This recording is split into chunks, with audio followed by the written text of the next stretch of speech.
Well, good morning. It's good to see you this morning. If I haven't met you yet, I'm Chad, and I hope to do so soon.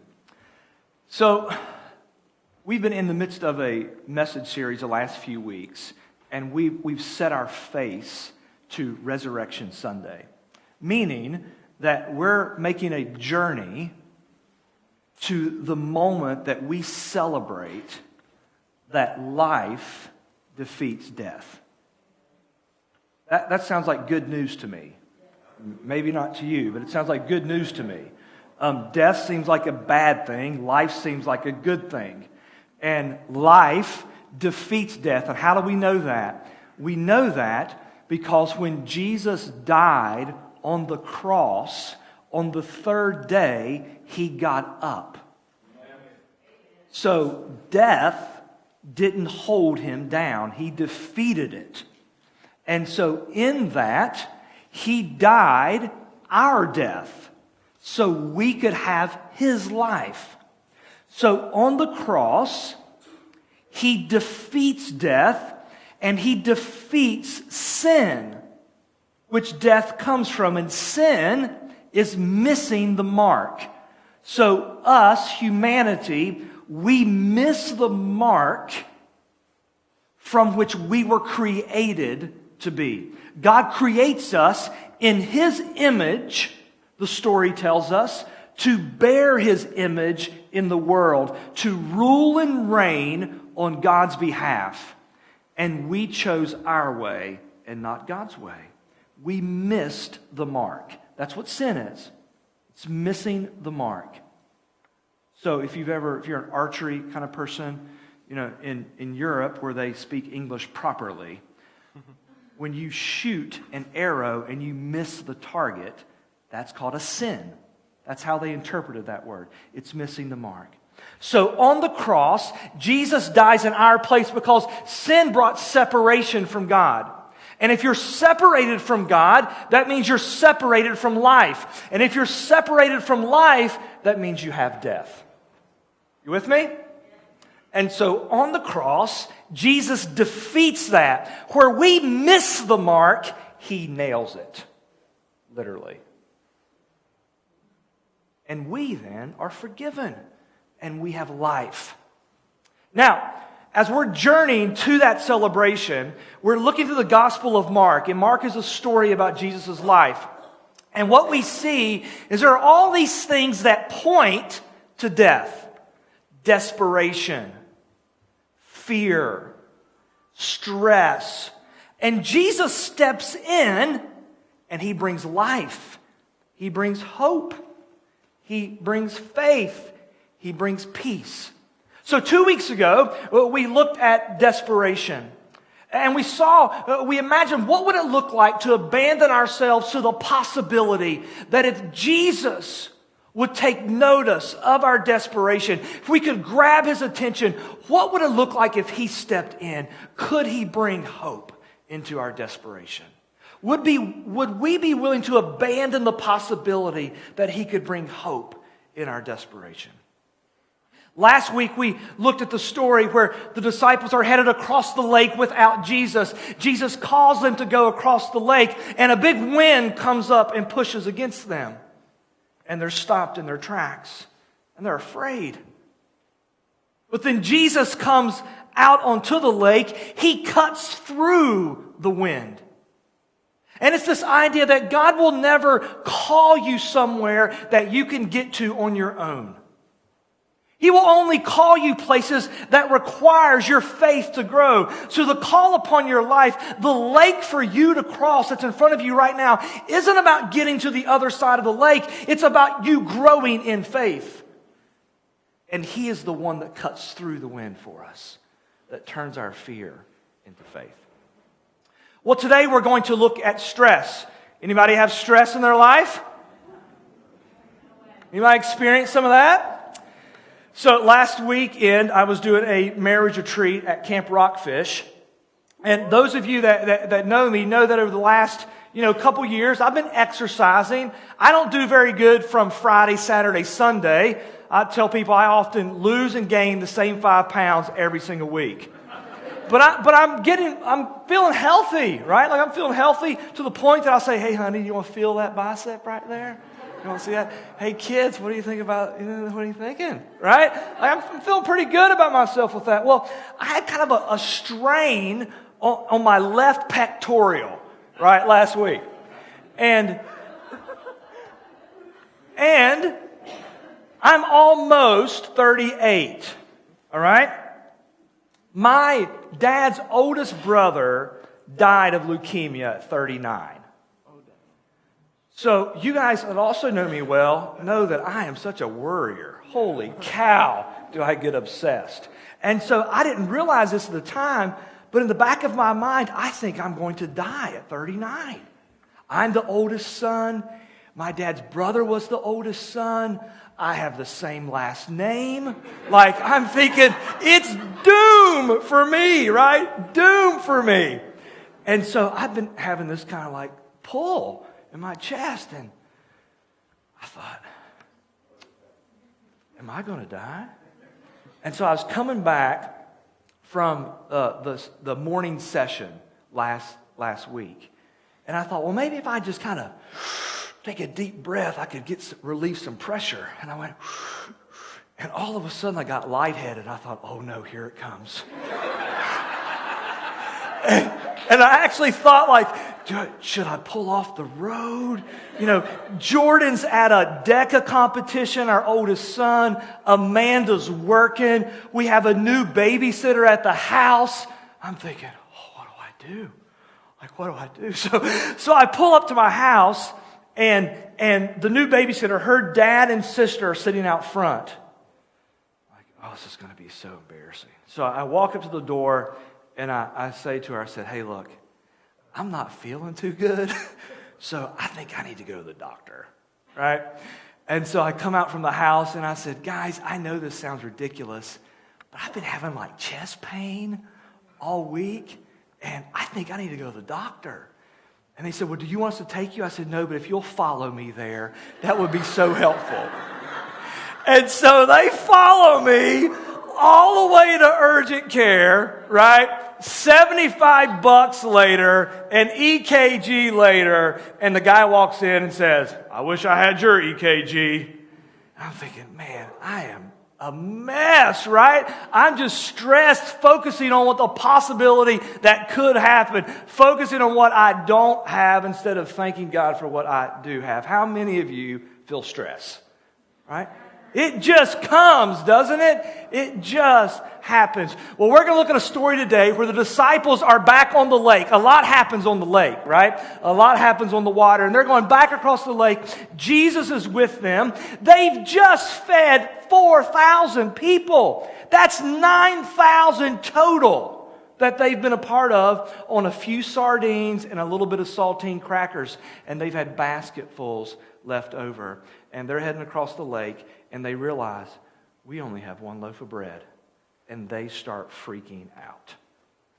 They just get stressed about it. They get stressed about it. They focus on what they perceive they don't have instead of focusing on the one that they're with. All right? So we're in Mark chapter 8 this morning. Going to be reading verses 14 through 21. All right?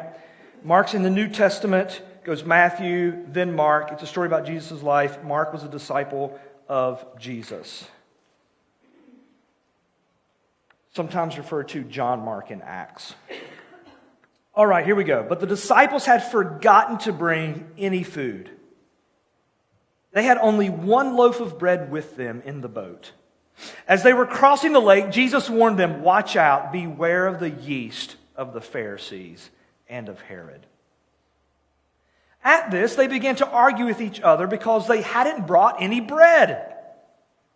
Jesus knew what they were saying, so he said, why are you arguing about having no bread? Don't you even understand yet? I mean, how often does Jesus look at my life and say, don't you even understand yet? Are your hearts too hard to take it in? You have eyes, boneheads. Can't you see? Use them. You have ears. Can't you hear? Don't you remember anything? Stress will cause you not to see, won't it? It'll cause you not to hear. It will cause you not to remember anything. When I fed the 5,000 with 5 loaves of bread, how many baskets of leftovers did you pick up afterward?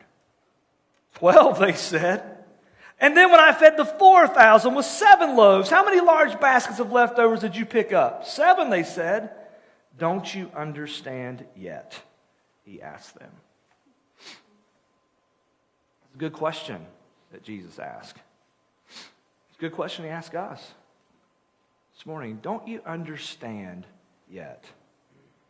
They cross the lake. They realize they don't have enough food. They get stressed out. The disciples are focused on what they perceive to be not enough instead of focusing on the one they're with. They forget he's fed 9,000. All right? In the ratio per person. 1 loaf of bread, and for them, versus all of the bread that they had for the 9,000, they've got way more on the boat than they ever have had. Jesus has done way more with a lot less. He's done way more with a lot less. But because of the stress, they don't realize that they have more than enough if they would just simply offer what they have to Him. They don't realize that they have more than enough if they just offer what they have to Him. But instead, they're focused on their perceived lack of food instead of the one that they're with when it comes to them evaluating the provision of their life. How often do we focus on what we have or what we perceive we lack instead of the one that we are with and belong to when it comes to evaluating the provision of our life? Stress comes from this. Stress comes from focusing on what you don't have instead of thanking God for what you do have. Anytime that you and I focus on what we don't have instead of thanking God for what we do have equals stress. In whatever area that is.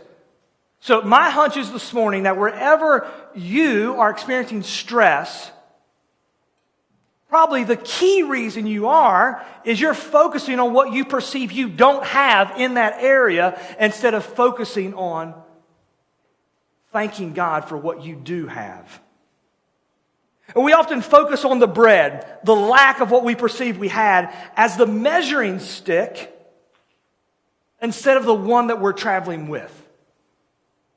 When it comes to the measuring stick of our provision. Well, we'll often focus when it comes to our bread or our perception of what we lack, we'll often look at what we perceive others to have that we don't as the measuring stick for our own provision and fulfillment. So, there are a whole bunch of Tar Heel fans a little stressed out this morning. And they're a little stressed out because they're focused on what they don't have. Which is they're not Duke basketball. And they won't ever be. And as long as they focus on what they don't have, they're always going to be stressed out. They're always going to be stressed out. Instead of thanking God for what they do have, which is an okay basketball program. Whenever we focus on what we don't have instead of thanking God for what we do have, it always leads to stress.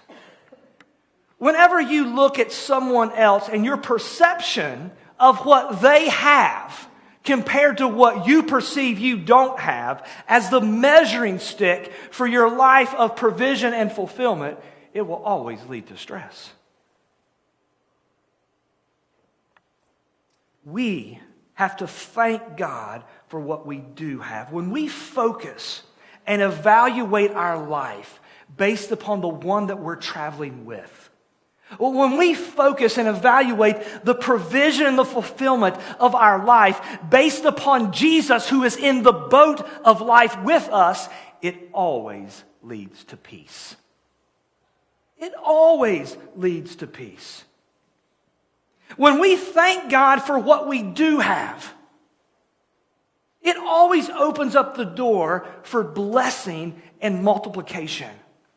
When our prayer goes something like this: Lord, I want to thank you for what I do have, and I want to offer it to you.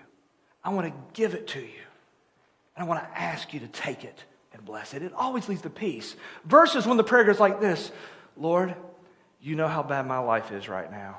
It is awful, and if you don't fix this thing right now, it's going to be crazy. Well, that always leads to stress. Instead of thanking Him for what we do have and offering it to Him. Look what Jesus does. He feeds 9,000 people. And what does He do? He doesn't say, Father, I've got 3 sardines and a few crackers, and if you don't do something, nobody's going to eat, so we're putting it all on the line for you. How often do our prayers look like that? He says this: Lord, thank you.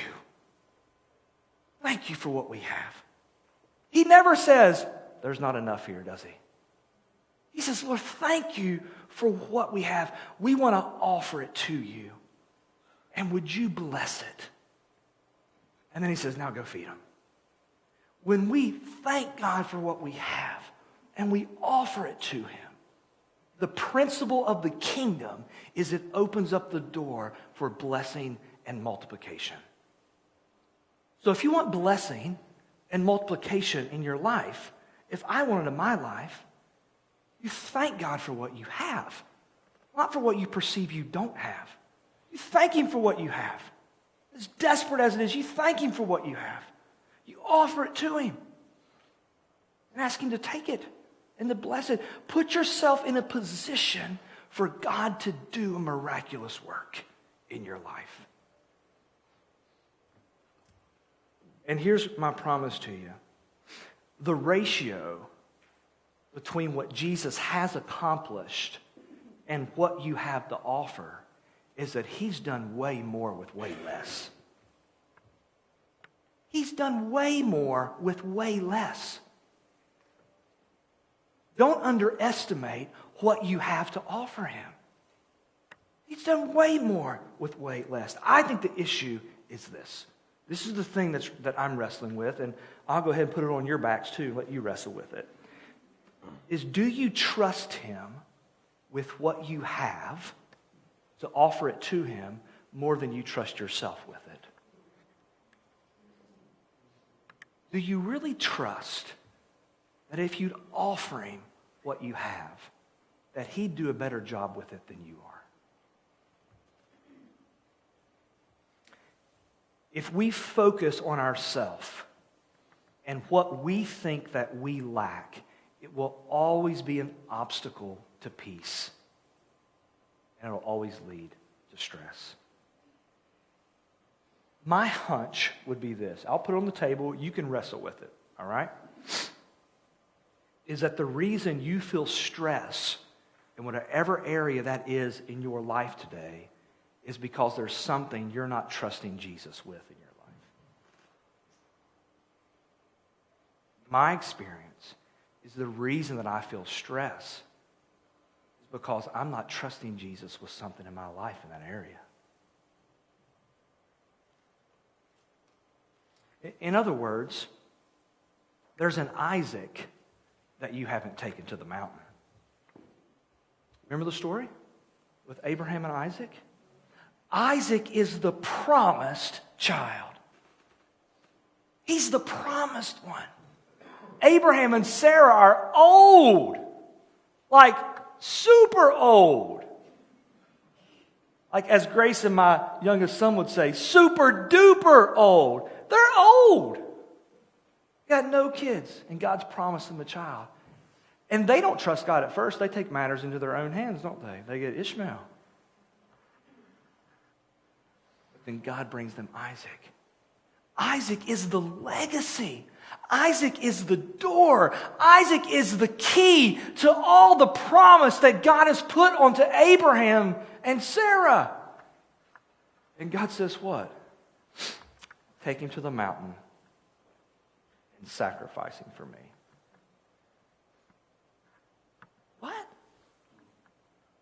So you want me to take the thing that you've promised to do all this with and get rid of it?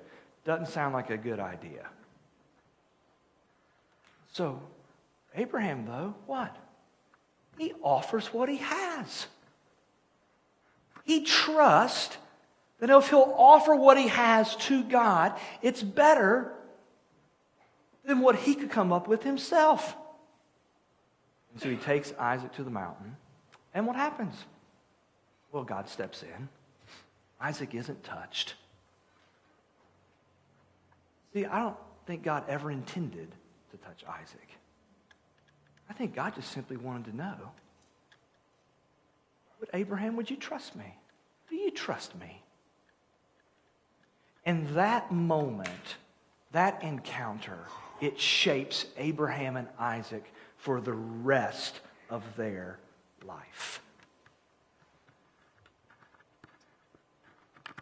So, a number of times I've had to take some Isaacs to the mountain, right? Now, obviously, not literally any of my kids yet. I mean, you never know, right? Sometimes I'm thinking, Lord, you want to try that one again? But I remember it's been a number of years ago, we were doing a message series, and Dave Ramsey was giving it to us, not live, through video. And Amanda and I came home, and we were kind of wrestling with, just kind of looking at things in our life. And we just felt like our house was really holding us back. And what God was calling us to do. We just felt like the payment of the house compared to things that we felt like God was calling us to missionally were getting in the way. I'm like, well, what do we do? And she's like, well, I guess we sell the house. That doesn't sound good. We're going to get a smaller house? Like, maybe. I mean, what are we hearing from the Lord? And we're like, well, okay. So we had seen and talked to some friends and seen a number of little, signs around town. There was a real estate agent that we just heard was kind of like one of the best in Fayetteville. We thought, well, let's get a hold of her. And so we had her come over, and we sat down and we talked with her. And she said, well, why are you guys selling your house? We're like, oh, this is not good. And so we kind of go into the conversation. Long story short, it turns out there was no way for us to sell the house in that moment. It just wasn't going to work for us. But God opened up a door for a relationship with her and that family. And they've been such dear friends of ours ever since. Ever since. And that was just a key moment for us. Last fall, like all of you, we wrestle around with each year, like, what are we going to do as far as like what God is calling us to invest? What are we going to do with that? What are we going to do as far as investing into His kingdom? And so before we ever ask any of you all to come along with us, Amanda and I always decide what we're hearing from the Lord. And we just felt the Lord saying to us, I just want you to keep doing what you're doing. Now, I'm saying this just to give a testimony of how hard this is for us. And I know it's a struggle at times for you in different ways. But little over 20% of our gross salary, we invest back into Crossroads. Now, we have benefits and things like that. But when it comes to our salary, a little over 20% we give back into Crossroads. For us, that's a lot for us. And every year, at times, we wrestle with what that looks like. And what we keep hearing from the Lord is, just offer me what you have, what I'm telling you to do. And here's the thing. When it comes to our provision, I'm not stressed out about that. I'm a little stressed about my pectoral not hurting right? I get a little stressed about that. But in those places, and I'm learning, I'm on this journey with you, in those places that I just offer God what I have. Just offer Him what I have. I trust you with it more than I trust myself. I have peace in those places. I have peace in those places in my life. The point is not what you have. The point is, are you offering Jesus what you have? That's the key to provision. That's the key to a life of peace. And often we think that if we get more than what we currently have, it'll lead to greater peace.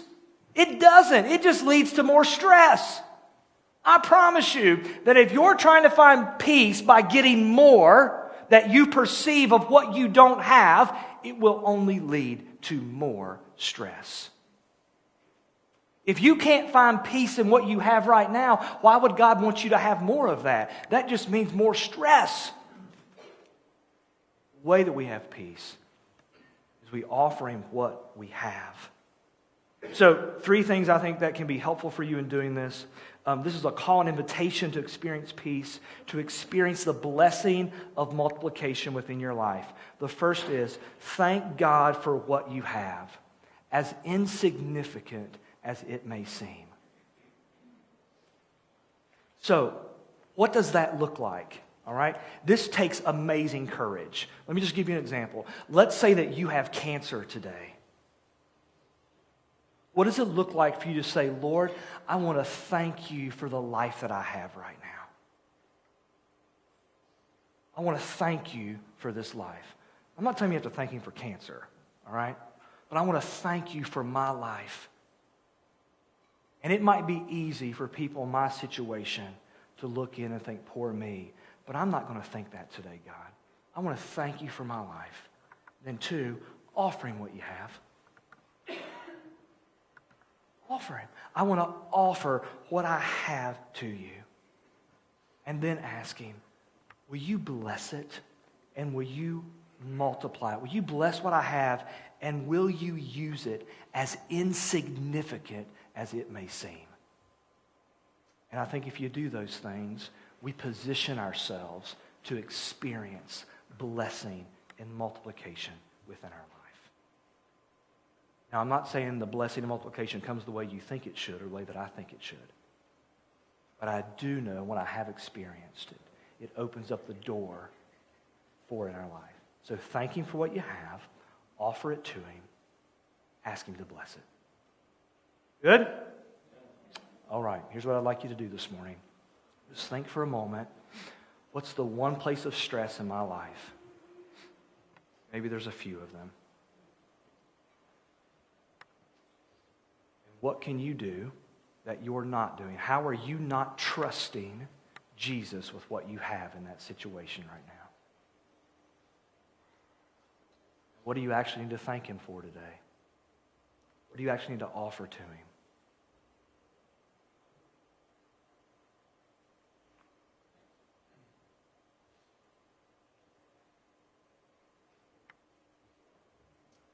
I want to pray a blessing over you.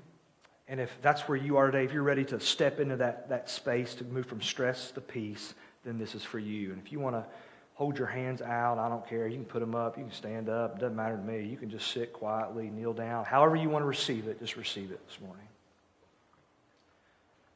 Lord, here your loved ones are, and some of them are experiencing stress today.